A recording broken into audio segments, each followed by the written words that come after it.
Salut la communauté Unmatch, c'est David alias Judogral. Ma dernière vidéo remonte à 2 mois je pense pour une ouverture de boîte. Et ben écoutez, on n'a pas eu besoin d'attendre longtemps pour avoir une nouvelle boîte Unmatch. Ça s'accélère au niveau du rythme, ça c'est cool. Donc aujourd'hui on va voir la nouvelle arrivée, Combat de légende volume 3 en français. C'est le troisième volume de Combat de légende. Un match a quand même commencé par la toute première boîte, c'était un combat de légende avec Roi Arthur et Méduse et compagnie. On a vu un combat de légende volume 2 avec Yenenga, Achille et compagnie. Et donc nous avons un combat de légende volume 3 qui arrive en français aujourd'hui même. Ça va être le dernier, voilà, ça a été annoncé par Restoration Games. Au niveau marketing, le fait de faire des combats de légende de plusieurs volumes pose un problème parce qu'ils vont sûrement arrêter d'éditer les premiers volumes au fur et à mesure.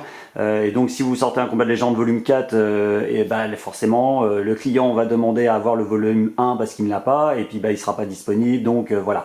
Donc ils ont dit on arrête les combats de légende volume 3, mais ne vous inquiétez pas, on continuera à sortir des boîtes à thème avec des personnages du domaine public, hein, donc ce n'est pas sous licence. Et ça c'est cool. Par exemple en 2026 nous devrions avoir une boîte qui va s'appeler Star and Stripes, donc sur un thème plutôt américain avec George Washington, Rosie la rifteuse, qu'est-ce qu'il y a, John Henry et puis Wyatt Earp. Pour aujourd'hui, donc on est sur le combat de légende volume 3, donc un match toujours chez Restoration Games et localisé et traduit par Yellow, et d'ailleurs je remercie fortement Yellow de me permettre de faire cette présentation de boîte une nouvelle fois, merci beaucoup. Donc un jeu de 2 à 4 joueurs puisqu'on est sur une boîte avec 4 héros, 9 plus, 30 minutes de jeu, bon voilà, ça ce sont les moyennes. Toujours un jeu de Rob Davio bien sûr. Et regardez ce qu'on a sur cette boîte là, ça c'est cool aussi, inclus carte de foil exclusive spéciale première édition. C'est la deuxième fois qu'on a ce petit autocollant sur une boîte française. Restoration Games le fait maintenant de façon systématique je crois. On avait déjà eu le droit aux cartes foil sur la boîte Adventures, ils avaient également mis les cartes foil dedans en français, ça c'était cool. Et on y a le droit, là franchement c'est la surprise, je ne le savais pas, donc c'est plutôt cool. Voilà, donc cette boîte-ci, nous allons avoir Barbe Noire, Chupacabra, Pandore et Loki. Hop, donc on a un petit Chupacabra que voici, un petit Barbe Noire, Loki et hop, Pandore, comme ceci. Donc toujours la petite présentation, battez-vous à armes inégales. On va voir ça, mais il y a des dessins qui sont juste superbes. Il y a un Dex, je pense, graphiquement, c'est mon préféré de toute la gamme Unmatch, je pense. On va voir ça. Donc Barbe Noire, halte là, l'équipage de Barbe Noire veut en découdre. Votre seul espoir de vaincre le fléau des 7 mers sera de lui faire voir la couleur de vos doublons. Et donc il a 2 acolytes qui sont des flibustiers. Nous allons avoir Chupacabra, vous voilà sur le terrain de chasse du plus mythique des prédateurs d'Amérique latine, connu sous le nom de... Chut, c'était quoi ça? Vous avez entendu un cri? Alors c'est que le sang va couler. Bon, un combattant solo Chupacabra.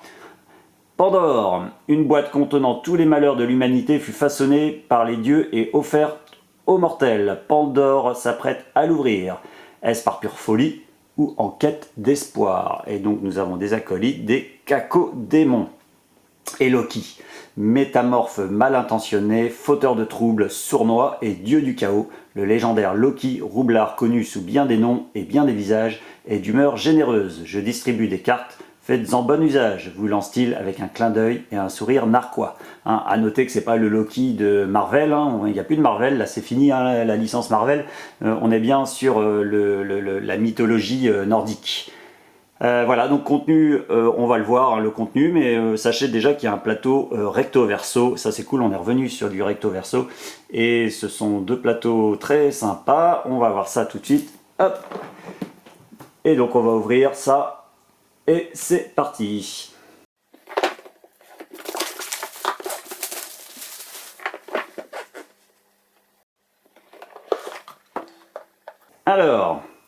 Qu'est-ce que nous avons de beau? Nous avons la règle de base, ça, bon, je passe rapidement. Dans toutes les boîtes, nous avons ça, la règle qui est commune à toutes les boîtes Unmatch. Ah, parce que je vais le répéter, mais je pense qu'on commence à être habitué. Toutes les boîtes ont la même règle, tout est combinable, mélangeable. On peut jouer avec tous les personnages de toutes les boîtes contre n'importe quel autre personnage de n'importe quelle boîte. Sachant qu'on a la boîte donc coopérative, donc on peut jouer avec tous les personnages dans le mode coopératif également.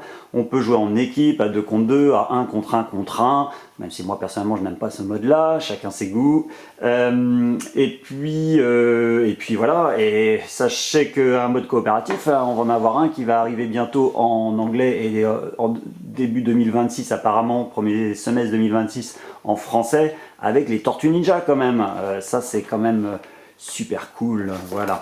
Alors, ça c'est la pub pour toutes les boîtes Unmatch, voilà, donc on voit le mode coopératif, les boîtes The Witcher que je vous ai présentées il y a à peine 2 mois, c'est un rythme qui commence à grandir, et il y en a pour tous les goûts, et ça c'est toujours bon, on prend, bravo Yellow pour les délais qui se réduisent fortement.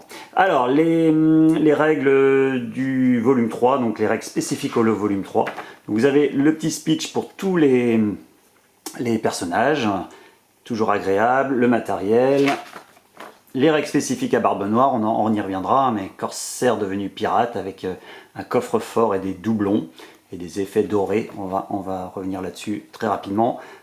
Pandore avec sa boîte de Pandore et une histoire de plumes. Loki, le dieu de la malice, et des cartes ruses, cartes spécifiques à Loki. Et Chupacabra, voilà, les capacités de Chupacabra, ça tient en 3 lignes. Hein. Voilà.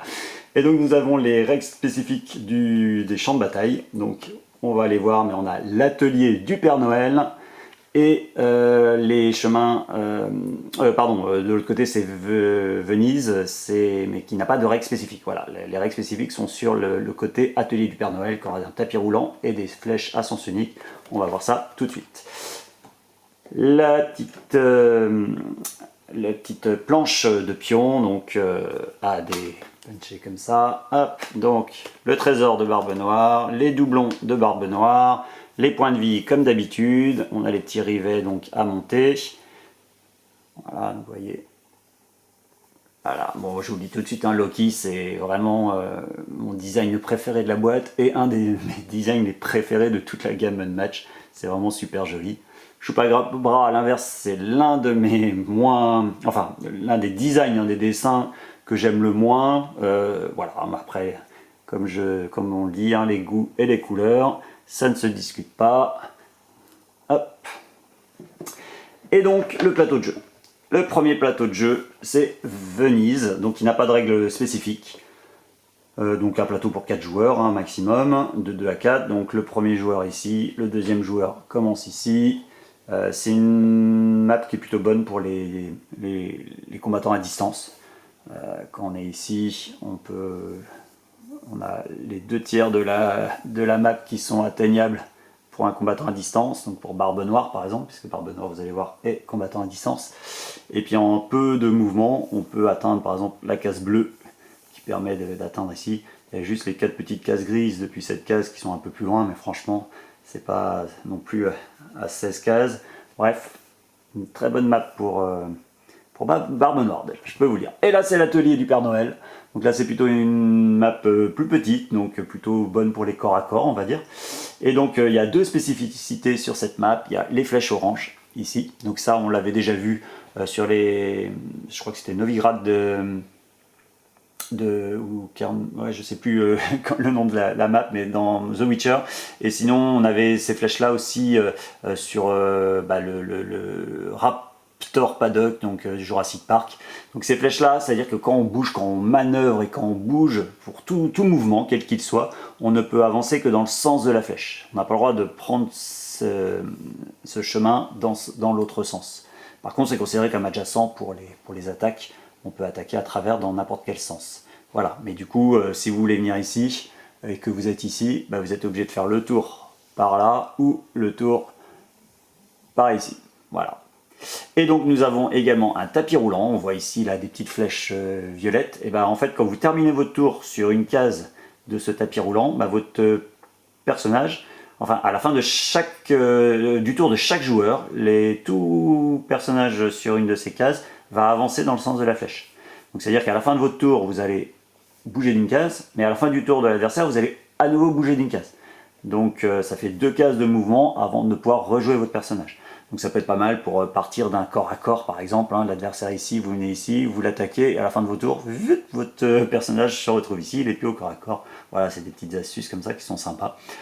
Et quand vous arrivez au bout ici, quand vous êtes au bout ici, à la fin du tour, vous êtes éjecté, on voit les petites flèches ici, vous êtes éjecté dans la fosse au cadeau. Et donc là, vous mettez votre personnage où vous voulez dans une case jaune libre, bien sûr. Voilà.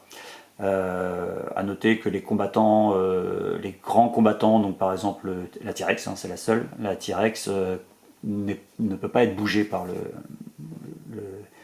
tapis roulant. Voilà.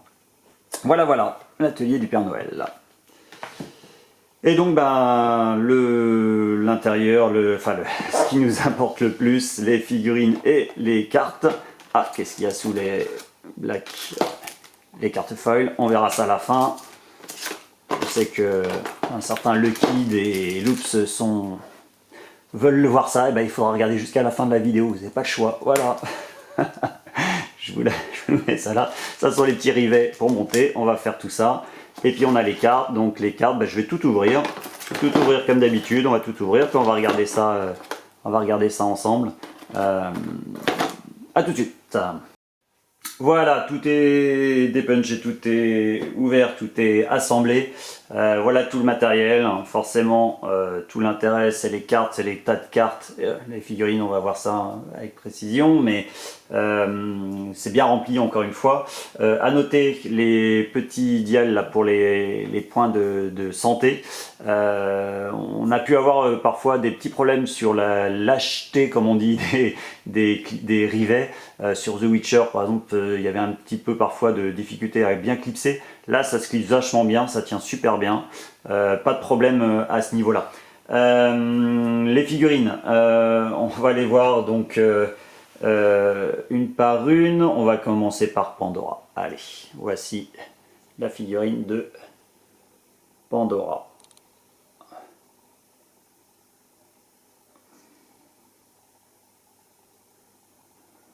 Donc c'est encore super bien détaillé. La moulure est de qualité et bien précise. Alors Chupacabra. Alors la figurine est, de mon point de vue, très sympa. On n'a pas beaucoup de monstres, hein, sauf si on considère le T-Rex comme un monstre. Voilà.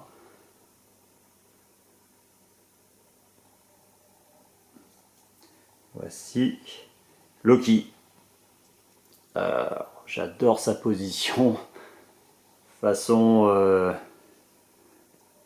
coup de la grue dans Karate Kid. Non, bon voilà, un petit peu nonchalant. Oui. Sa peau de bête sur les épaules. Non, elle est vraiment excellente. Et puis, moi, la figurine que je préfère dans la boîte, ça reste Barbe Noire. Elle est assez imposante, elle est assez lourde par rapport aux autres, elle est plus massive. Et elle a beaucoup de détails.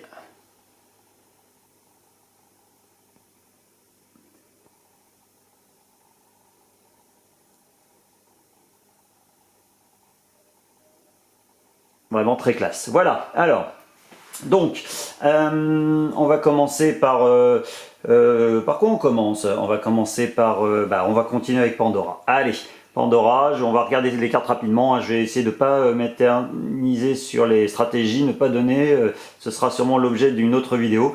Mais on m'a dit, Judo, arrête de faire des vidéos de 7 heures. Donc là, je vous présente juste le matériel et puis en termes de stratégie, hein, vous vous débrouillerez ou je vous ferai une autre vidéo. Donc ça, ce sont les cacodémons de Pandora. Alors, elle a 2 cacodémons et 14 points de vie. mais elle ne commence pas avec des cacodémons en début de jeu. Les cacodémons, voilà, vous commencez la partie sans aucun cacodémon sur le plateau. Voilà. Donc Pandora est un combattant corps à corps, 14 points de vie on a dit, 2 points de mouvement, et les cacodémons ont un seul point de vie et peuvent être 2 maximum sur le plateau. Au début de son tour, on va ouvrir la boîte de Pandore. Donc ça c'est la capacité de Pandora. Comment marche la boîte de Pandore? Nous avons un deck de 7 cartes qui est mélangé au début, à la fin de chaque tour. Mais au début de la partie on le mélange et à la fin de chaque tour on va le remélanger également. Et en fait Pandora va décider de... elle est obligée de piocher au moins une carte de sa boîte de Pandore, donc ouvrir la boîte de Pandore. Elle va ouvrir la boîte de Pandore et faire ce qui a marqué dessus. C'est une obligation. Donc là par exemple, piocher une carte. Donc elle va piocher une carte immédiatement. Une fois qu'elle a fait ça, elle a le choix maintenant d'en piocher une deuxième ou de s'arrêter là. Si elle s'arrête là, elle fait son tour normalement. Elle joue son tour normalement et sa carte sera remélangée dans le deck de la boîte de Pandore à la fin de son tour. Si elle décide de continuer à piocher, elle pioche une nouvelle carte et elle fait ce qui a marqué dessus. Le risque, c'est que, vous voyez, il y a des petites plumes sur certaines cartes. Et si vous vous retrouvez avec 3 plumes piochées, donc par exemple 3 plumes comme ça piochées, eh bien vous allez devoir arrêter immédiatement de piocher et Pandora va se prendre un nombre de dégâts égal au nombre de cartes qu'elle a piochées à ce tour-ci. Le carte de la boîte de Pandore qu'elle a pioché à ce tour-ci. Donc il y a une prise de risque en fait, c'est vraiment comme on appelle un stop ou encore dans les jeux de société. C'est est-ce que je continue à piocher des cartes de Pandore pour mon tour, ou est-ce que maintenant que je suis à 2 plumes, je m'arrête quoi, ou je suis déjà à 1 plume et j'ai un risque d'en piocher 2 d'un coup, je m'arrête. Voilà, donc c'est un côté prise de risque, sachant que si j'ai pioché qu'une seule carte ou 2, j'ai pas trop de risque, je vais prendre que 1 ou 2 dégâts. Par contre si j'ai déjà pioché 4 cartes, je prends un gros risque en piochant une 5e parce que si ça me fait 3 plumes, et ça va me faire 5 dégâts d'un coup. Donc voilà, il y a vraiment un côté prise de risque qui est assez excellent. Et écoutez, on va regarder qu'est-ce qu'on a comme carte de la boîte de Pandore. Donc nous avons Confusion qui demande de déplacer Pandore de une case au maximum. Donc au maximum, c'est-à-dire qu'on a le droit de la déplacer de 0 carte. Je vais faire d'abord toutes celles qui n'ont pas de plumes et après on verra toutes celles qui ont des plumes. Tchac tchac tchac, voilà. Après nous avons Misère, invoquer un cacodémon dans la zone de Pandore. Pardon, c'est Pandora en anglais, Pandore en français. Donc on met un petit cacodémon dans sa zone. Espoir, consultez la première carte de la boîte de Pandore avant de décider de la révéler ou non. Donc vous regardez la prochaine carte, vous voyez que c'est Infortune. Et vous vous dites, non, je m'arrête là, je ne pioche pas la prochaine carte, par exemple. Voilà.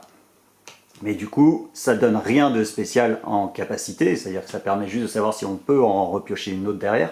Mais en fait, le nombre de cartes qui seront piochées est important, parce qu'elle va avoir plein de cartes qui vont gagner de la puissance en fonction du nombre de cartes qu'elle a piochées à ce tour-ci. Voilà, toute la subtilité. Douleur, donc une plume, donc ça commence à être chaud pour Pandora quand on pioche celle-ci. Donc là on va infliger un dégât à chaque combattant adverse adjacent à Pandore. Donc s'il y a plein d'acolytes à un point de vie autour d'elle, elle peut tous les éliminer d'un coup. Si elle a bougé par exemple d'une case avant et qu'elle pioche ça, elle va peut-être réussir à faire un dégât à un combattant qui n'était pas adjacent, qui était qu'à une case d'elle. Enfin bon, voilà. J'ai dit que je ne parlais pas stratégie, pardon. Labeur, ajoutez +1 à la valeur des attaques de Pandore sur tout ce tour-ci. Tout ce tour-ci, elle aura +1 sur toutes ses attaques. Et là, piochez une carte avec Avarice. Tout ça, ça met une plume par contre. Et la kata, c'est l'infortune qui met 2 plumes d'un coup et qui n'a pas de capacité spéciale. Donc ça, c'est la carte que vous ne voulez pas piocher clairement. Ou alors en première carte, comme ça au moins vous vous arrêtez de piocher pour ce tour-ci. Et puis vous dites, allez c'est bon, je vais faire un tour à vide. Voilà, bon. Allez, on passe aux cartes. Et je me rends compte que j'ai même pas... alors là, ça c'est l'explication de règles, ce que je viens de vous faire pour la boîte de Pandore. Hein. Voilà, vous avez donc une explication de règles. Et je n'ai même pas montré le dos des cartes. Alors là, voilà Pandore. Allez, c'est parti. Volonté de Zeus. Regardez-moi ce dessin. trop beau. Volonté de Zeus. Piochez une carte pour chaque carte malheur révélée. Donc chaque carte malheur révélée vous fait piocher une carte. Vous déplacez un combattant adverse de une case au maximum et vous gagnez une action. Je parle pas stratégie, je vous laisserai découvrir tout ça. Curiosité des rats. Pendant le combat, ajoutez +1 à la valeur de cette carte pour chaque carte malheur que vous avez pioché. Sachant que si vous avez pioché en plus celle qui vous donne +1 à toutes ces attaques, c'est une 4 +1 par carte malheur que vous avez pioché à ce tour-ci. Waouh, ça peut monter vite. Hein. Après le combat, consultez la main de votre adversaire, ça c'est toujours agréable, en 3 exemplaires. Allez, 3 exemplaires également. Beauté d'Aphrodite. Voilà, l'effet de lumière, il est superbe sur cette carte. Immédiatement, annulez tous les effets de la carte de votre adversaire. Après le combat, Pandore récupère un point de vie pour chaque carte malheur révélée. Donc ça, c'est une carte très importante, c'est pas une grande force d'attaque, mais ça vous permet de vous soigner, c'est génial. En 3 exemplaires en plus. La feinte, donc ça tout le monde la connaît maintenant, si vous connaissez le match, c'est une carte très importante. Et en 3 exemplaires, mais il y a de plus en plus de personnages qui n'ont plus de feinte, donc c'est important. Tunique céleste. Pendant le combat, vous allez ignorer la valeur de la carte de votre adversaire. Donc c'est Bewilderment de Merlin, mais sans la manœuvre. Mais voilà, donc c'est une 0 de défense, mais comme vous ignorez la valeur normalement d'attaque de l'adversaire, normalement vous prenez aucun dégât. Ceci bien sûr, lui il a joué une feinte, puisqu'il vous feinte pendant le combat, du coup vous allez vous prendre 2 dégâts. Mais bon, c'est une très bonne défense quand même. En 3 exemplaires, prise de recul. Si vous avez remporté le combat, renvoyez une carte de votre défaut sur le dessus de votre deck. Ça ressemble à une carte qui avait déjà Misty Knight. En moins élevé, mais voilà, il faut remporter le combat. Mais sachant que ça peut être une 4, hein, si vous avez +1 avec la carte malheur qui donne +1, donc ça devient une 4 également. Intervention divine. Ah, j'adore cette carte. Elle est dans le deck du roi Arthur également. Donc une versatile 3. Après le combat, vous allez déplacer Pandore de 5 cases au maximum. Une excellente défense, par exemple, pour venir au contact de l'adversaire. Si vous êtes contre un attaquant à distance. Regardez ce dessin encore. Bon, voilà. Allez, un stratagème en 3 exemplaires, forgé par Héphaïstos. Placez votre combattant sur n'importe quelle case, gagnez une action. Donc c'est un téléport, un TP. On se met à côté de l'adversaire et puis on va lui enchaîner les attaques. Une violette 2, donc, guidée par les moires. Pendant le combat, défaussez la première carte de votre deck, ajoutez sa valeur de boost à la valeur de cette carte. Donc ça peut être aussi bien en attaque ou en défense. Vous allez booster votre valeur avec la première carte de votre deck. Malheureusement, vous défaussez une carte de votre deck, donc c'est pas bon pour la fatigue. Et vous pouvez défausser une grosse carte forte sans savoir ce que c'est. Donc ça peut être à double tranchant. Faut faire attention à ce genre de carte. Par contre, après le combat, si vous avez remporté le combat, vous récupérez 2 points de vie en 3 exemplaires. Donc entre celle-ci et la 0 là, qui fait récupérer des points de vie, elle peut se soigner énormément, Pandore. Offrande aux dieux. Pendant le combat, vous pouvez booster cette carte. Si vous avez remporté le combat, infligez 2 dégâts au combattant adverse. Donc c'est un petit peu le même principe que celle-ci, sauf que là vous boostez, vous choisissez avec la carte avec laquelle vous voulez augmenter la valeur de cette carte. Et c'est pas du soin, c'est du dégât à l'adversaire. En 2 exemplaires, c'est toujours sympathique. Et là nous avons 4 cartes spécifiques au cacodémon. Donc au début vous pouvez pas les jouer, hein, parce qu'ils sont pas sur plateau, il faut piocher la carte malheur qui permet de les mettre en jeu. Hein. Rancune en 2 exemplaires, une 3 d'attaque. En après-combat, vous infligez 1 dégât à chaque combattant adjacent à votre combattant. C'est chaque combattant. Faire attention aux autres cacodémons et à Pandora. Et nous avons Malice, votre adversaire défausse une carte. Ça c'est très fort de faire défausser une carte à l'adversaire. Allez, on passe directement à Chupacabra. Vous avez vu tous les superbes dessins de Pandore. Donc Chupacabra, la figurine, on l'a vu. Le marqueur de points de santé qui est super joli, vraiment j'aime bien la gueule du Chupacabra avec une double rangée de dents, très sympa, 14 points de vie. Alors le verso des cartes, le chupacabra caché dans la végétation. Et donc on va voir tout de suite. Alors moi je vous dis tout de suite, c'est clairement en termes de dessin, hein, de design, enfin pas design du deck parce que le personnage est excellent à jouer vraiment, mais en termes de dessin, moi c'est pas trop ma came. Mais bon voilà, il en faut pour tout le monde, hein. Je connais des gens qui trouvent les dessins vraiment très sympas. Mais bon voilà, chacun ses goûts et ses couleurs. Alors Chupacabra, 14 points de vie, il est combattant en mêlée, 3 points de déplacement, heureusement, hein, parce que c'est un combattant solo. Mêlée. Par contre, sa capacité, la fin, c'est très classique. Après avoir attaqué, vous pouvez piocher une carte. Et on a marqué bruissement de feuilles. Donc vous attaquez l'adversaire, vous pouvez piocher une carte. Et vous attaquez une deuxième fois, bah vous pouvez repiocher une carte à chaque fois que vous attaquez. C'est pas une obligation, donc ça c'est trop bien, le fait de ne pas être obligé, parce que bon, on sait que quand on pioche des cartes, on n'est pas bon à la fatigue. C'est pas une obligation, voilà. Maintenant, si vous voulez jouer super agressif, bah c'est génial, hein, parce que bah, vous serez jamais à court de cartes. Voilà. Donc bah, c'est un deck forcément un peu plus sanglant, hein. Le Chupacabra, c'était une bête qui attaquait les troupeaux de chèvres, je crois, en Amérique du Sud, et qui forcément, bah, de temps en temps, s'attaquait aussi aux humains. C'est une sorte de... c'est entre le loup ou la bête du Gévaudan, on va dire, de par chez nous, et le loup-garou un petit peu, enfin, voilà, c'est... Alors, Chupacabra, 0 d'attaque, plus il lutte, 3 points de suspension. Donc pendant le combat, la valeur de cette carte est égale au double de la valeur imprimée de la carte de votre adversaire. Donc si l'adversaire défend, s'il ne défend pas, bah, il a joué une 0, donc 0 x 0, bah, ça fait 0, donc votre carte c'est une 0.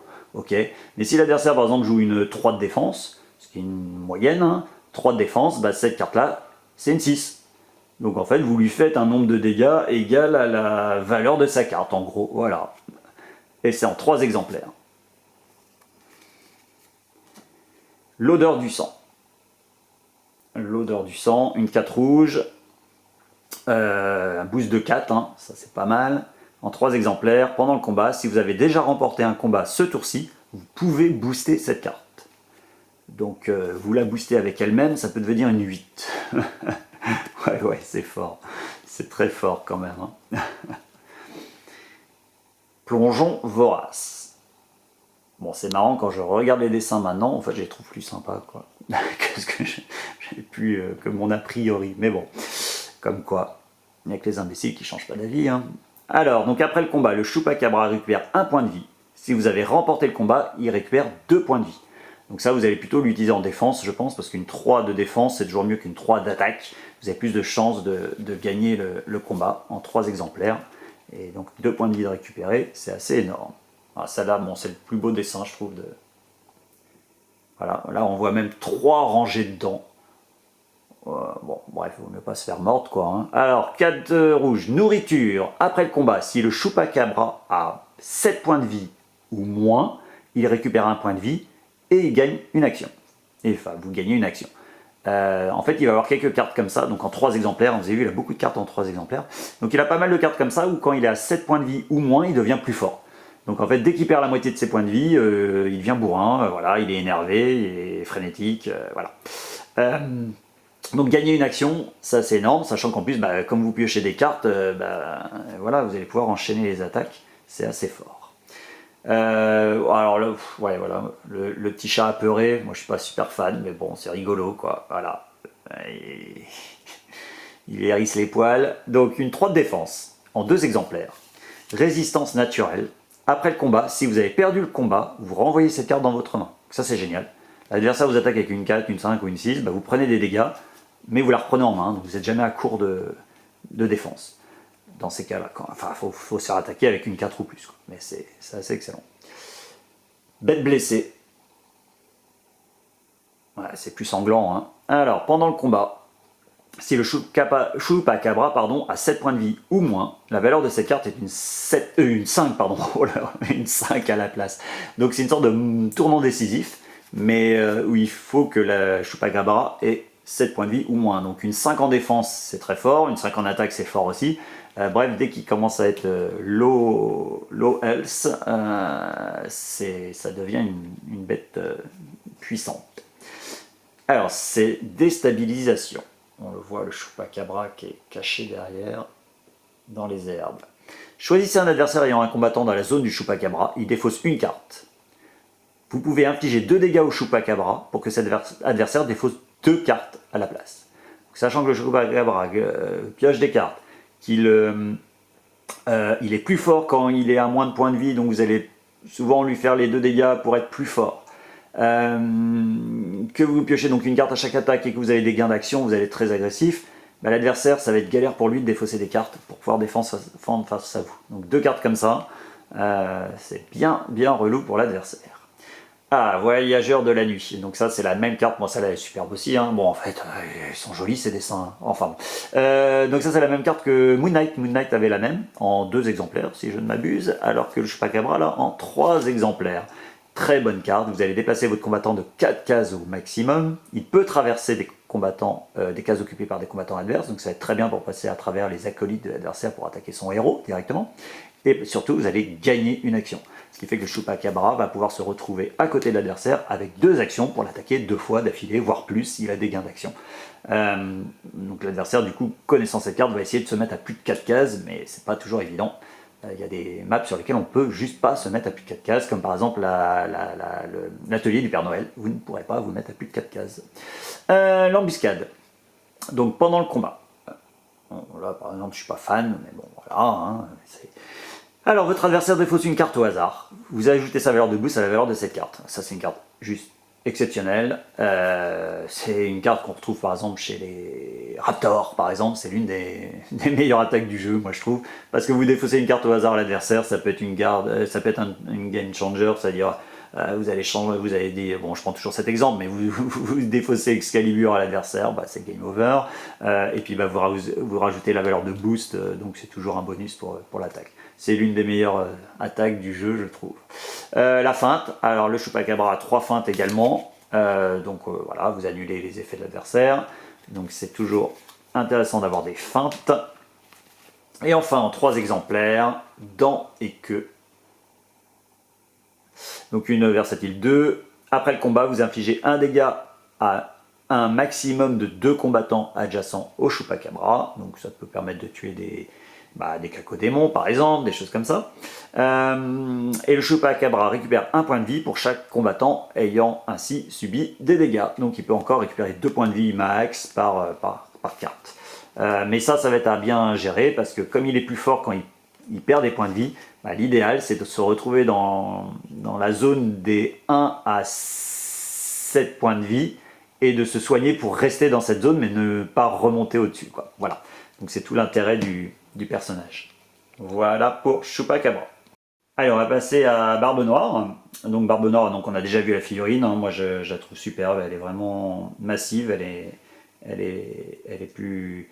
Enfin voilà, il est vraiment grand, parce que je crois que c'était un homme assez grand, et il est assez massif, ouais, assez lourd, la figurine est assez grosse, ça c'est cool. Donc 13 points de vie. Il est accompagné de 2 loups de mer, alors des flibustiers, voici. Ils sont...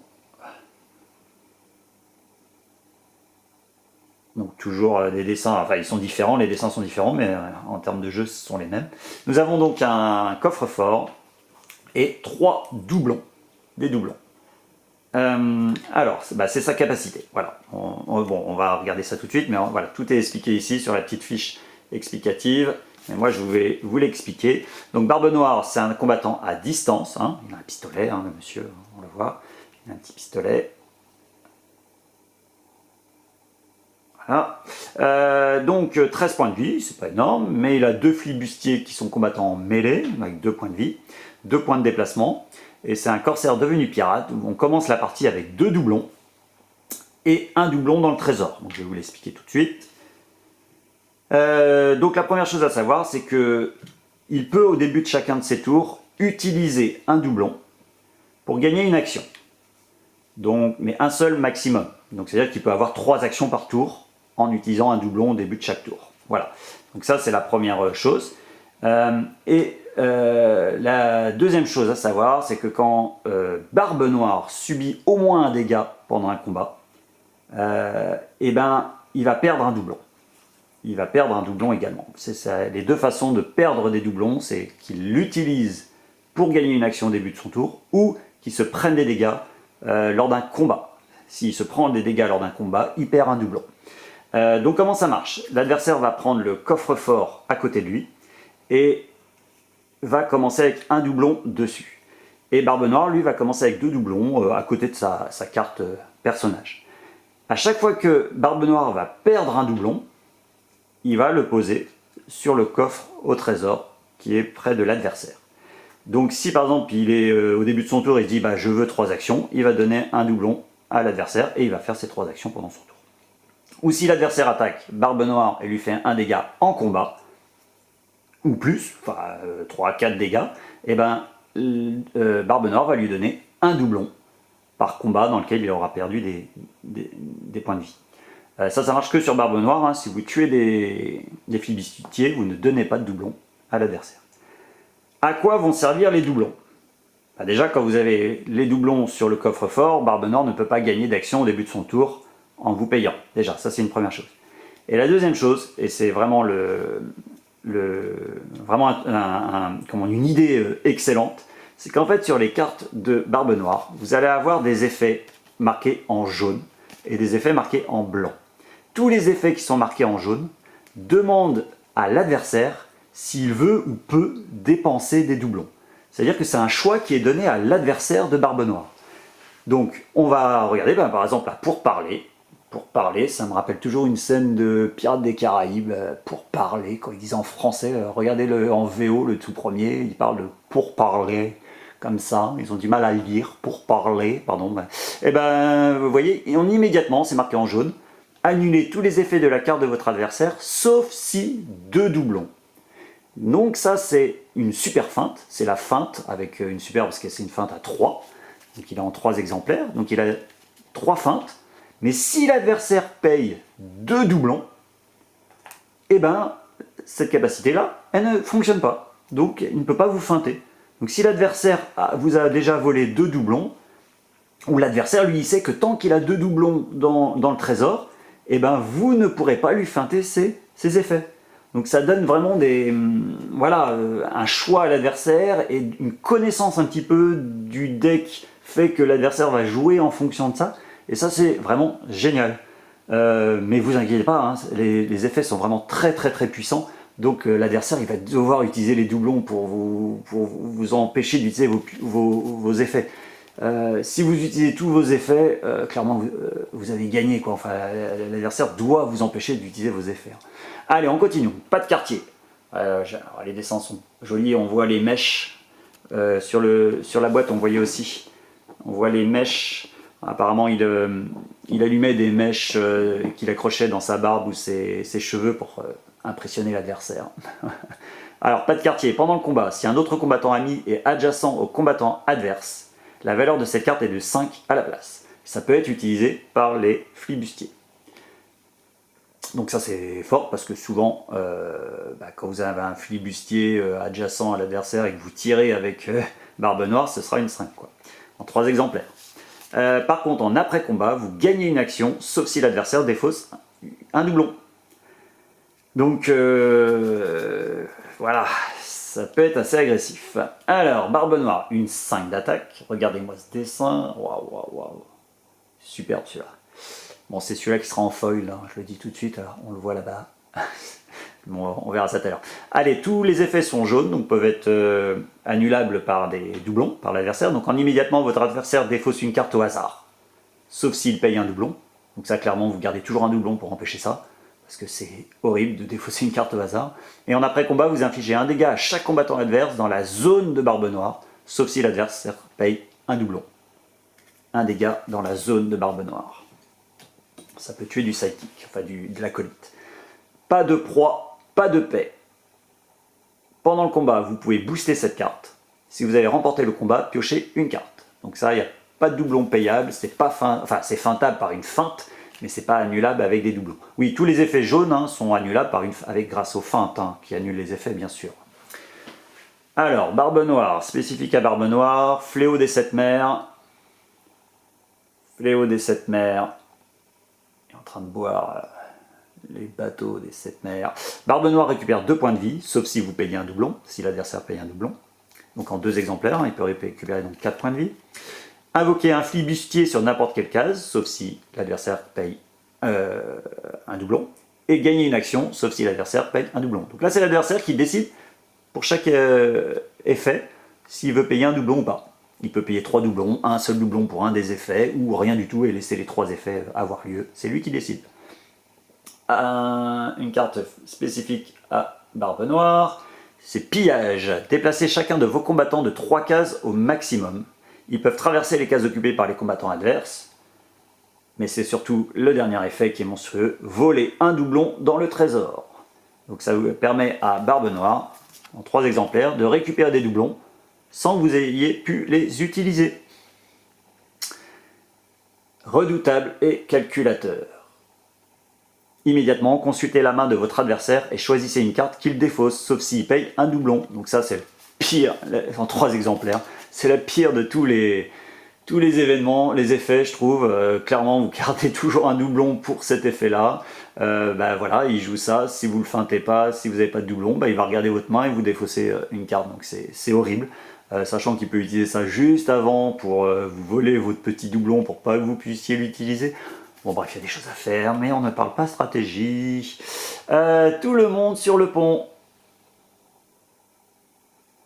Utilisé par par les flibustiers. Donc après le combat, vous invoquez un flibustier dans la zone de Barbe Noire. En 2 exemplaires. Donc vous avez vu qu'il a quelques effets qui permettent de remettre des flibustiers, c'est quand même très fort. Oui, vous avez bien vu. Une violette 7. Une 7 violette. C'est énorme. Il y avait une 7 rouge chez Tomoe Gozen, mais là une 7 violette. Waouh. Queen Anne's Revenge, donc c'est le nom de son bateau. Queen Anne. Alors, les effets de cette carte ne peuvent être annulés. D'accord, donc vous ne pouvez pas annuler ces petits effets. Heureusement. Pourquoi? Parce que, en fait, pendant le combat, l'adversaire va pouvoir utiliser des doublons pour réduire la valeur de cette carte de 2 par doublon dépensé. Donc s'il paye un doublon, ça devient une 5. S'il paye 2 doublons, ça devient une 3. S'il paye 3 doublons, ça devient une 1. La gageure de Barbe Noire, c'est d'utiliser quand vous n'avez plus de doublons, de vous voler des doublons avant pour la jouer derrière. Bon, voilà, il a des possibilités. Allez, 2 rouges, paire de pistolets chargés. Donc une 2 d'attaque, vous allez infliger 3 dégâts à un combattant adverse dans la zone de Barbe Noire. Oui, 3 dégâts. Vous l'avez en 2 exemplaires, ça peut faire jusqu'à 6 dégâts. Sauf si l'adversaire paye 2 doublons. Pour vous empêcher de faire ça, il faut qu'il paye 2 doublons. Donc c'est cher, c'est très cher. Alors une carte spécifique au flibustier. Allumez la mèche. Après le combat, déplacez votre combattant de 2 cases au maximum. Puis infligez un dégât à chaque combattant qui lui est adjacent. Encore des petits dégâts en 3 exemplaires. Et celle-ci, le dessin est excellent. Silhouette intimidante. Après le combat, si Barbe Noire est adjacent au combattant adverse, il récupère 2 points de vie. Donc Barbe Noire, c'est un combattant à distance. Donc logiquement, il ne va pas au contact. Donc c'est bien ça, surtout face aux adversaires corps à corps. Ou alors vous vous positionnez de telle sorte que même un attaquant à distance soit obligé de venir au contact pour vous attaquer. C'est une très bonne défense et récupérer 2 points de vie. Bref, si vous avez déjà perdu des points de vie, c'est comme si c'était une 6 de défense. Mieux que ça même, parce que si l'adversaire vous attaque avec une 4 ou une 5 ou une 1 ou une 2, vous récupérez 2 points de vie derrière. Donc c'est juste excellent. Voilà, donc un très bon personnage, des super dessins encore. Je crois que je ne vais même pas montrer le dos de carte, mais c'est quoi ça? N'importe quoi. Voici. Donc la petite croix, le petit pointillé pour aller chercher le trésor. Ouais, hop, je vais remettre les fonds de cartes comme ça. Ok. Allez, Loki, c'est parti. Donc, voilà, je vous le dis tout de suite, moi c'est les dessins mes dessins préférés, je vous l'ai dit tout à l'heure, voilà, regardez-moi ce dos de carte. Ça me fait un peu penser à ceux qui connaissent à Topi, un dessinateur bande dessinée italien, si je ne m'abuse. Voilà. Alors Loki, ça va être un personnage vraiment particulier, personnage solo, c'est bien mon intention de vivre le plus longtemps possible, très bien. Il a que 2 points de déplacement et les mêlées, donc ça c'est jamais très bon pour les combattants solo, les combattants mêlés d'avoir 2 points de déplacement, mais bon, je pense que ça va pas être trop un problème pour lui. Alors c'est un dieu de la malice, donc dieu de la malice, après avoir joué une carte ruse, donc je vous dis tout de suite, il a des cartes avec marqué ruse, comme ça. Donc quand il joue une carte avec marqué ruse, vous allez placer la carte ruse, cette carte-ci par exemple, vous attaquez avec, c'est une carte ruse, et bien au lieu de la défausser à la fin de votre tour, vous allez la placer dans la main de l'adversaire. L'adversaire va vous prendre la carte dans sa main. Donc sachant que vous verrez le dos de carte, puisque quand c'est dans la main de l'adversaire, on voit les dos de carte, hein, bien sûr. Donc vous saurez où elle est dans sa main, mais vous allez lui donner. Et en fait, l'adversaire, lui, il pourra utiliser vos cartes que vous avez jouées pendant son tour. Donc par exemple, si vous l'avez attaqué avec une carte rouge, bah, lui, il récupère une carte rouge d'attaque. Voilà. Mais on va voir le petit twist, ce que ça change. Et surtout, c'est que toutes les cartes ruses n'ont pas de valeur de boost, donc il ne peut pas les utiliser en boost. Donc il ne peut pas, il est obligé de la jouer ou de la défausser si, par exemple, il a 8 cartes à la fin de son tour, et ben, il va devoir défausser une carte, ben, dans ce cas-là, il peut se défausser de la carte russe que vous lui avez donnée. Ou si un effet de carte lui demande de défausser une carte, il peut se défausser de la carte russe. Le truc, c'est que s'il se défausse d'une carte russe, Loki, vous avez le choix. Soit la carte, vous la reprenez en main, vous la reprenez immédiatement en main, et donc vous allez pouvoir la rejouer contre lui. Soit vous la reposez sur le dessus de votre deck. Et ça, c'est génial pour la fatigue, parce que vous allez remettre une carte dans votre deck. Donc voilà, l'adversaire va plutôt jouer vos cartes plutôt que les défausser normalement. Et encore s'il peut les défausser.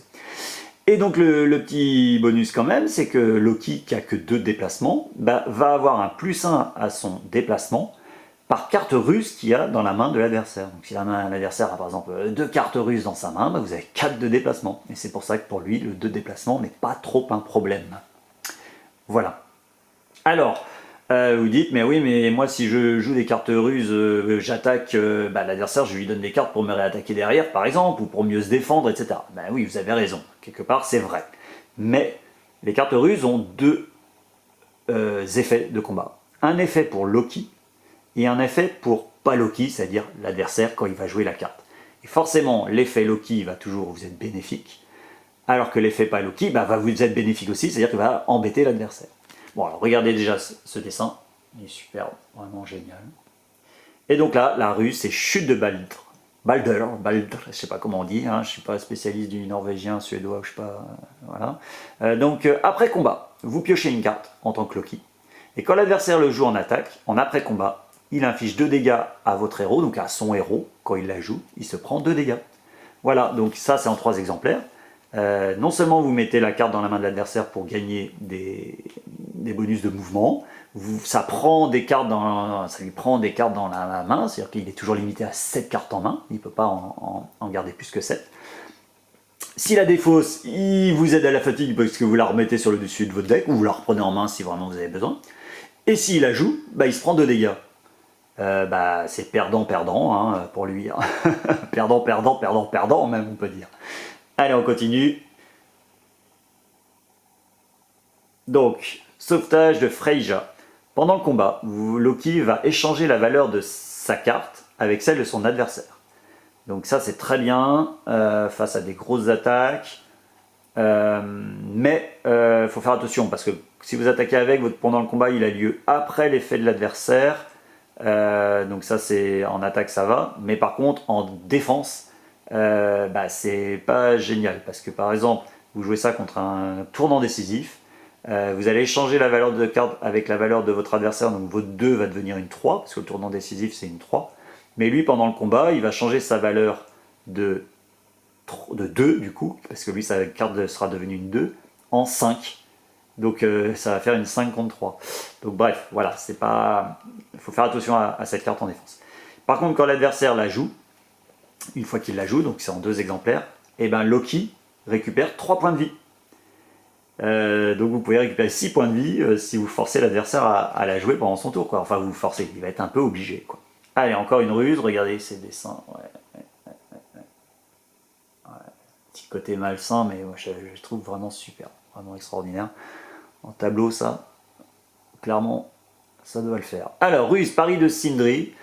Pendant le combat, donc pour Loki, votre adversaire peut se défausser de une carte. S'il ne le fait pas, vous diminuez la valeur de la carte de votre adversaire de 3. C'est-à-dire que c'est un peu comme si vous aviez une 6 en défense, si l'adversaire ne se défausse pas d'une carte. Et pour l'adversaire, s'il joue cette carte en défense, après le combat, Loki renvoie la première carte de sa défausse dans sa main. Voilà, ça permet de recycler des cartes de la défausse dans la main. Donc l'adversaire va être obligé de jouer cette carte en défense. S'il la joue en défense, il va devoir la jouer en regardant votre défausse, quoi. Qu'est-ce que vous allez récupérer? Est-ce que je la joue en défense maintenant? Non, j'ai pas envie, vous allez récupérer une trop grosse carte. Ouais, je m'attarde dessus parce que vraiment, voilà. Hein. Alors, l'heure de Svadilfari. Alors Loki, quand il joue, il va choisir un combattant adverse et placer ce combattant adjacent à Loki. Donc encore les 2 points de mouvement ou plus, on s'en fiche un peu puisqu'on va mettre l'adversaire à côté de nous. Et comme c'est une ruse, en plus, c'est une carte qui va rester dans la main de l'adversaire. Vous allez voir qu'il y a des combinaisons sympas à faire avec. Et l'adversaire, s'il joue cette carte, donc ça devient un stratagème, c'est un stratagème. L'adversaire peut jouer le stratagème pendant son tour. Hein. Dans ces cas-là, Loki va révéler une carte de votre main, donc de l'adversaire, et il va défausser cette carte. Donc tout l'intérêt, c'est que Loki, si l'adversaire joue cette carte, comme Loki il voit le dessous de vos cartes, soit il vous défausse une carte qui est de votre deck, et bah voilà, ça peut vous défausser une Excalibur par exemple, encore c'est un bel exemple, mais il peut aussi du coup choisir de défausser une ruse qui est déjà dans votre main, parce que comme il voit le dos des cartes, il peut se dire bah moi je vais te défausser une des ruses que tu n'as pas joué. Et je vous rappelle que quand vous défaussez une ruse, la carte va sur le dessus du deck de Loki ou dans sa main, donc en fait ça peut lui permettre de récupérer une carte ou de augmenter la taille de son deck, donc c'est bien pour la fatigue. Voilà. Chercher les ennuis. Alors, immédiatement, si votre adversaire a joué une carte, renvoyez-la dans sa main. Consultez sa main, puis choisissez la carte qu'il joue. Donc ça, c'est... il y avait Dracula. Il y a Dracula qui a une carte un petit peu comme celle-ci, qui fait qu'en défense, il jouait une carte en défense, et la carte de l'attaquant retournait dans la main de l'attaquant. Et puis Dracula regarde la main de l'attaquant et choisit la carte avec laquelle il se fait attaquer. Donc par exemple, vous choisissiez une feinte pour vous faire attaquer, ça faisait tomber une défense, une belle défense adverse. La feinte n'annulait aucun effet, bref, voilà. Et bien ça, c'est exactement la même chose, mais en attaque. Donc vous attaquez avec une carte, vous voyez la défense de l'adversaire, vous lui remettez dans la main, donc déjà vous consultez sa main, c'est génial de savoir ce qu'il a en main, et puis vous choisissez avec quelle défense il va défendre. Donc par exemple avec une feinte, puisqu'il n'y a plus rien à feinter, donc il va se prendre 2 dégâts, ou une autre défense pourrie, ou au contraire une très grosse défense que vous voulez faire tomber sur la carte, pourquoi pas, bon voilà, je pense pas que ce soit la meilleure façon de le jouer. Change forme. Ouais, je pense que vous êtes d'accord avec moi, hein, c'est le plus beau dessin de presque de tout un match, hein, franchement. Bon, donc change forme, c'est une 0 d'attaque, mais pendant le combat, vous allez choisir un effet. Soit vous gagnez une action, c'est toujours bon pour enchaîner les attaques, sachant qu'il est en 4 exemplaires celle-ci. Donc vous attaquez une 0, vous rattaquez avec une 0, vous rattaquez une 0, bon bah je pense que l'adversaire il a plus de défense, et puis derrière vous enchaînez avec une attaque à 4 ou avec un Ragnarok, enfin bon voilà. L'autre effet, c'est vous allez ajouter +1 à la valeur de cette carte pour chaque carte dans la main de votre adversaire. Donc un match, c'est un jeu où on essaye de jouer toujours avec 6 ou 7 cartes en main, toujours avoir plein de cartes en main, c'est toujours très bon. Et ben, Loki il empêche un peu l'adversaire de faire ça, parce que s'il a 7 cartes en main, bah cette carte c'est une 7. Oui, oui. Bon, voilà. Sachant qu'en plus, les cartes dans la main de votre adversaire, il y a vos cartes ruses, hein, potentiellement dans la main de l'adversaire. Hein. Ça peut lui augmenter sa main. Hein. Vous jouez une ruse, ça va dans sa main, il se retrouve à 8 cartes en main, ou toujours 7 parce qu'il a défendu dessus, et puis hop, enfin voilà. Ce sera souvent une 6 ou 7 d'ailleurs. Oui. Ragnarok. Les effets de cette carte ne peuvent être annulés. Alors, voilà, c'est super. Ragnarok. Donc ça ne peut pas être annulé, c'est qu'une 0. Pendant le combat, vous allez rajouter +3 à la valeur de cette carte pour chaque ruse dans la main de votre adversaire. Alors vous l'avez qu'en 2 exemplaires. C'est-à-dire que si l'adversaire a par exemple 3 cartes ruses dans sa main, bah, c'est une 9.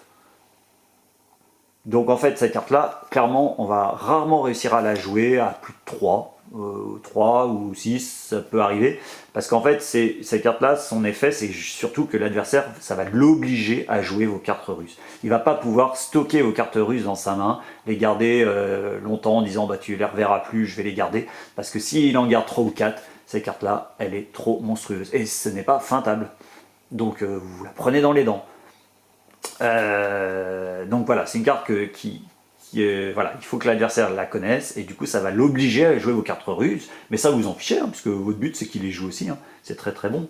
Hein. Alors, voilà, bon, on parle pas stratégie, mais par exemple là vous jouez cette carte là qui vous permet de mettre l'adversaire à côté de vous, vous vous retrouvez à côté de lui, vous lui avez mis cette carte là qui est une carte ruse dans la main, donc il se retrouve avec une carte de plus en main, et soit vous enchaînez avec celle-ci parce qu'il a une carte ruse en plus, soit vous enchaînez avec celle-ci parce que du coup là il se retrouve avec 8 cartes en main, et il va jouer une carte en défense, donc ça veut dire qu'il en aura 7 en main, ben ça devient une 7. Bon bref voilà, il y a des petits combos vraiment très sympathiques à faire, mais je ne parle pas stratégie. Allez, alors Levatein, le nom des cartes, hein, ça doit être ça.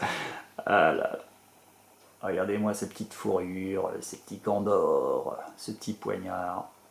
C'est beau, hein? Bon. Pendant le combat, révélez une carte de la main de votre adversaire, ajoutez sa valeur de boost à la valeur de cette carte. Donc c'est un peu aléatoire, hein. Vous révélez, hein, vous la défaussez pas, vous révélez juste la carte. Ça peut vous permettre de voir ce qu'il a en main aussi. Et donc vous allez rajouter la valeur de boost. Mais l'effet, la fin de l'effet est aussi excellent. C'est que si vous révélez une ruse, vous reprenez la ruse dans votre main en fait. Donc sachant que les ruses ont 0 enfin n'ont pas de valeur de boost, du coup vous n'allez pas augmenter ou diminuer cette valeur de carte, mais du coup ça peut vous permettre de reprendre une ruse en main si vous en avez besoin. Voilà. En 3 exemplaires. Bon, c'est pas mal. Joute de malice. Alors, joute de malice, après combat, vous allez piocher une carte. Et si votre adversaire a joué une ruse, vous allez piocher 2 cartes à la place. Donc, si l'adversaire vous attaque avec une ruse, bah, vous le savez parce qu'il a mis la carte face cachée, donc vous savez que c'est une ruse. Bah, vous pouvez jouer ça en défense pour se dire je vais piocher 2 cartes. Ou vous, si vous attaquez avec ça, voilà, vous avez une chance que l'adversaire défende peut-être avec la bleue, la ruse bleue. Bah, du coup, vous allez piocher des cartes. Voilà. Bon. C'est toujours bon de piocher des cartes. Sournois. Alors pendant le combat, si votre adversaire a plus de cartes en main que vous, la valeur de cette carte est de 6 à la place. Encore une carte qui fait que si l'adversaire garde une main de cartes importante, il est pénalisé. Sachant que comme vous allez lui rajouter des ruses dans la main, il y a de grandes chances qu'il ait plus de cartes que vous en main. Bon, ça devient une 6 quoi, ce qui est très très fort. Voilà, bon, vous commencez à comprendre comment se joue Loki, je pense. Hein. On rajoute des cartes dans sa main, on l'oblige à jouer des cartes. Marchand de malice. Bon, vous avez vu le petit dessin sur la statue. Voilà. Immédiatement, si votre adversaire a joué une ruse, ignorez la valeur de la carte de votre adversaire. Donc voilà, vous voulez pas vous prendre la carte rouge dans les dents, c'est une ruse, vous l'avez mis dans la main de l'adversaire joue en attaque une ruse, enfin une de vos cartes, vous savez que c'est la carte rouge, bah, vous jouez ça et du coup vous prenez aucun dégât. Ok. Sinon, bah, c'est la feinte de Loki, c'est-à-dire que s'il n'a pas joué une ruse, vous allez annuler les effets de la carte de votre adversaire, donc c'est sa feinte, en 3 exemplaires. Voilà. Voilà pour Loki. Et bien voilà pour la présentation de Combat de Légende volume 3 Unmatch donc de Restoration Games localisé et traduit par Yellow. C'est une superbe boîte, voilà, je vous le dis tout de suite. Moi j'aime bien les boîtes avec comment on dit, sous domaine public, c'est-à-dire c'est pas sous licence. Je trouve ça vraiment super sympa et on sent que ils prennent plaisir à créer des personnages. Enfin voilà, ils sont plus libres pour créer des mécaniques autour des personnages que quand c'est quand il y a une licence. Hein, vous êtes obligé de voir avec les ayants droit, savoir est-ce que vous pouvez faire ci, faire ça, etc. Là on sent qu'ils sont super libres et du coup les mécaniques sont excellentes. vraiment excellente. Alors Chupacabra est un petit peu plus basique, mais bon, il en faut, parce qu'en fait dans chaque boîte ils essayent de mettre un personnage plus facile à jouer pour des débutants éventuels, et puis des personnages un peu plus techniques comme Loki par exemple. Mais vraiment les mécaniques sont vraiment bien foutues, c'est vachement bien. Les personnages, il n'y en a aucun qui est nul, voilà, on a pu avoir des boîtes un petit peu déséquilibrées dans les personnages, avec des personnages plus durs à jouer, ou plus faible, tout simplement plus faible, comme le roi Arthur hein, par exemple, hein, il est plus dur à jouer mais il est aussi plus faible. Là dans cette boîte on a clairement des personnages qui sont plus durs à jouer, clairement, je pense que Pandora et Loki sont beaucoup plus durs à jouer, mais une fois qu'on les maîtrise, ils peuvent être excellents, vraiment excellents. Barbe Noire est un peu plus facile et il est très fort. Chupacabra est beaucoup plus simple à jouer, du coup plus prévisible. Bon, il reste bon, hein, je pense qu'il est au même niveau que les deux autres, mais il est un peu plus prévisible, un peu plus basique à jouer. Mais voilà, ce sont des personnages, il n'y en a aucun qui est nul et aucun qui est trop puissant et impossible à jouer, impossible à combattre, impossible pour l'adversaire. Et ça, c'est génial. Et surtout, ils sont pas, comment dire, vous n'allez pas vous ennuyer en les affrontant ou en les jouant, parce que il y en a aucun qui est par exemple, bon, voilà, moi j'aime pas du tout Sun Wukong par exemple, parce qu'il est pas très intéressant à jouer, et puis surtout il bloque toujours l'adversaire, il bloque complètement l'adversaire, on peut dans certains match-up rien faire. Alors j'adore le personnage, j'adore voilà, mais la mécanique du jeu de Sun Wukong par exemple m'intéresse pas en tant qu'adversaire. Et dans cette boîte là vous n'avez pas ça, vous n'avez pas ce principe là. Alors bien sûr il y aura des match-ups qui seront plus intéressants que d'autres et d'autres moins, voilà, mais il n'y aura aucun, enfin vous aurez aucune frustration à vous opposer ou à jouer l'un de ces personnages, à mon avis. Voilà. Juste Pandora avec ses effets de cartes et ses pioches, où au début on peut avoir l'impression qu'elle est super aléatoire, et ouais, c'est totalement aléatoire, ça peut être excellent comme tout pourri, mais ça j'y maîtrise rien et tout. C'est pas vrai, hein, c'est pas vrai. Les bons joueurs arrivent à gérer sa prise de risque, et justement ça s'apprend. Donc voilà, vraiment ce sont des personnages qui méritent d'être découverts et joués pour révéler tout leur potentiel, quoi. Et puis Loki, quoi, Loki il est trop beau, c'est superbe, voilà, mais ça j'ai déjà dit. Bon, je crois qu'il me reste une dernière chose à faire, c'est vous montrer les foils, hein. Donc je le redis, merci d'avoir regardé jusqu'au bout, Loki, j'allais dire. Merci d'avoir regardé jusqu'au bout, par exemple Kid et Loop, parce que je sais qu'il n'y a que vous qui êtes intéressé par ça, hein. Allez, Barbe Noire, en garde. Voici la foil. Bon. Plus il lutte avec le sang qui brille. Bon, du coup, le Ragnarok, bien sûr.